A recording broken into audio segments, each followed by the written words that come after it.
Hey guys, so this video I want to talk a little bit about common sales issues. There's a few common sales problems that pop up more than any others. So most of the time when my team is struggling, I can boil it back to it's usually one of these four things. So that's what I want to run through with you real quick and let you know the most common diagnosis for these problems so you can look and see if you're getting one of these four problems or your salesperson is getting one of these four problems the most.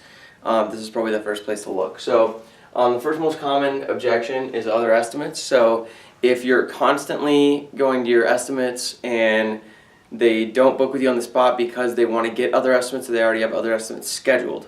The main thing, there's actually two things here, but this essentially comes back down to, trust. So there's two main issues that I typically see, and one of them is a lack of building rapport. So there's just not enough of a relationship there. People don't really want to get other estimates. They want to find someone that they like and trust that gets them what they want and need, and they want to get it done. They don't really want to spend their Saturday getting estimates, and a big part of that is trust and rapport. So when my team is constantly not closing jobs because of other estimates, oftentimes they're not building enough rapport and they're not building a relationship with that customer. If you build a relationship with someone and you get in the door and you start building rapport and you guys really hit it off with something, they want to work with you. And that's the first part of the equation. And the second part of the equation here is that we're recommending. We're making recommendations throughout the estimate. So an example of this is, and this is primarily where this comes up, is when we're doing the walk around the house and you notice some peeling paint. Typically we say, hey, so I noticed this peeling paint, what's happening, basically here's what's going on, this is why it's a problem, and we go through the need, satisfaction, selling cycle.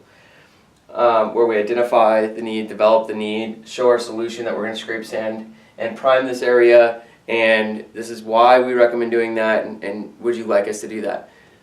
Right here, it's people aren't recommending. So even though 90% of your estimates, customers want the same thing. They want the same paint, they want the same prep work, they want the same options. Like 90% of the time, it's the same thing. And so it's easy habit to fall into where salespeople start going out and they start saying, hey, so do you see this peeling paint over here? So this is why it's a problem. So what we do for that is we scrape sand and prime that area. Sound good? And they start telling customers what we do. And the problem with telling customers what we do is they're like, oh, okay, that sounds pretty good. And they get to the end of the estimate and they're like, well, no, it all sounds really good. You told me everything you do and it sounds really good. I just kind of want to see what other people do. So I want to get some other estimates. Or if there's not a strong enough relationship with them, they're like, yeah, everything looks good, I'm just going to get another estimate because there's no personal trust going on there. So never tell people what we do. It's always what we recommend. So you see this peeling paint down here, Mr. Homeowner. So, here's why it's a problem. So what we recommend doing for these areas, we recommend scraping this area, sanding it down, priming it. That's the best way that you can prepare an area like this for paint. So that's what we recommend. Would you like us to scrape, sand, and prime all the peeling areas around the house? They say yes. Now they have options, so they're actually customizing their estimates, so they're getting exactly what they want and need rather than what we do. And it's a subtle difference, but I'm telling you, I've had people go from just getting crushed by the other estimates objection to totally turning it around just by changing those two things. So these are the two most common issues people run into with if you're consistently getting the other estimates objection. The next one here is think about it. So if at the end of the estimate you close and you say, hey, so just need 25% deposit and your guys' authorization, we can get you in the schedule. And they say, oh yeah, no, this all looks good. We just, we want to think about it. We just started thinking about this, blah, blah, and they give you the whole, we never make decisions. We always sleep on it. We always think about it. That's always going to come down to ineffective pre-closing. Pre-closing happens two times. It happens on that phone call, and then it happens at the estimate. It actually happens 2 times on the phone call and 2 times at the estimate. We always let them know that we offer them a discount for scheduling into our next available spot. So basically, customers work with us on our schedule. We work with them on price, and then and we give them a small discount there. And obviously, the other pre-close where we let people know if they sign with us the day of the estimate, we give them a little bit of a discount too. Now, if you don't let them know about that well ahead of time, they're just not ready, and this is their go-to. So 90% of the time when my team is getting the other this think about it objection, it's because they're either not doing their pre-close or they're doing it totally half-assed, or it's ineffective. Somehow it's ineffective, so you'd role play and practice that pre-close. Now the next one is price. So if you're constantly getting price issues, there's one of two things that could actually be going on here with price. Is your price could be too high. So you actually could be screwing up your pricing. Look back to the estimating section, have someone give you a couple estimates in your house to shop, a couple of the other big companies in town. You don't want to be comparing your price to subcontractors, obviously. Compare your price to the other big companies in town, but one issue is you could actually be too high. So you might just check into that, but more than likely than being too high is you're probably not showing value. And this is a big one. So the way that you show value is in a couple different ways. So one is being detailed. So oftentimes it's pretty easy to get rushed through an estimate and just kind of hurry your way through the estimate. You want to make sure not to do that. You've got to control the pace of the estimate and make sure that you're taking time to be really detailed. When you're more detailed than the next guy, people think you're a more detailed company, you're more thorough, you should cost more. So one is not being detailed. Another one is not being professional. All right, so we need to make sure that when we're showing up to the estimate, we're dressed, pretty nice. We need to make, so, you shouldn't be wearing, too much like street clothes. Like I'd probably wear something like this to an estimate. And you want to look professional, or wear, a company shirt. Make sure you have a client manual. Make sure you have a written contract. Bring a little bit of other materials with you, your color deck.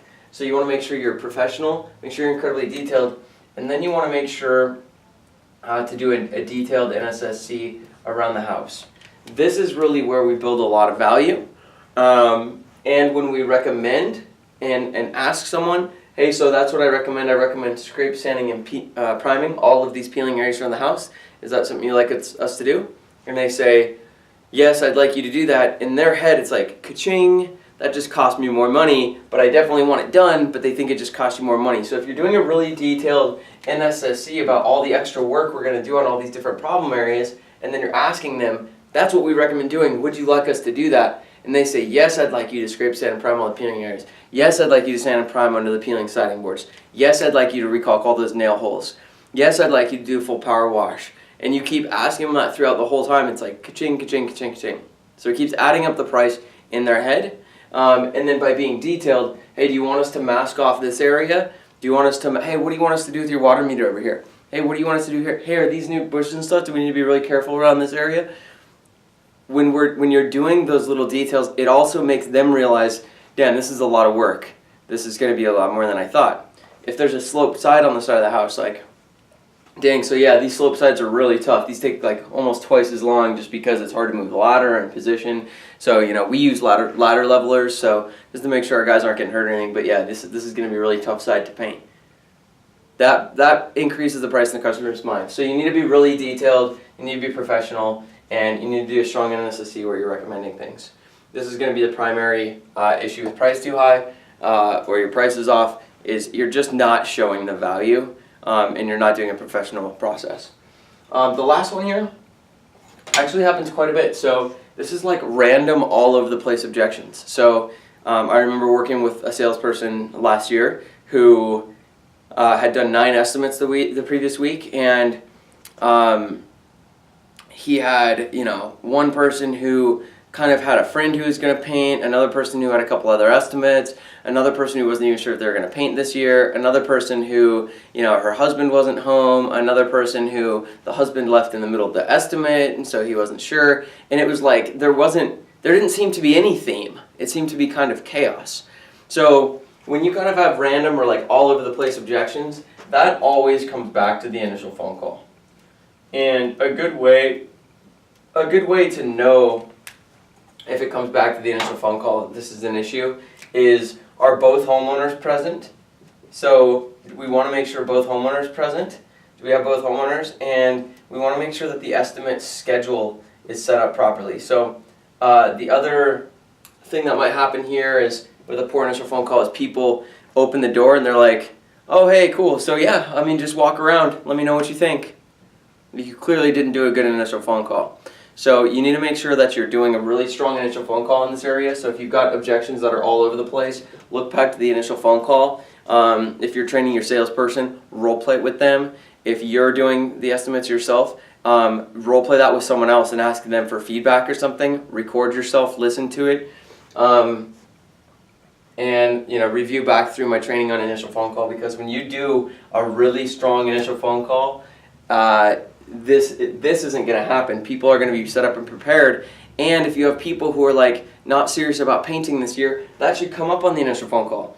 If both homeowners can't make it to the estimate, that should come up on the initial phone call. If they aren't sure that they're painting this year, that should come up on the initial phone call. So you're not doing a good, strong initial phone call if you're getting objections that are kind of all over the place.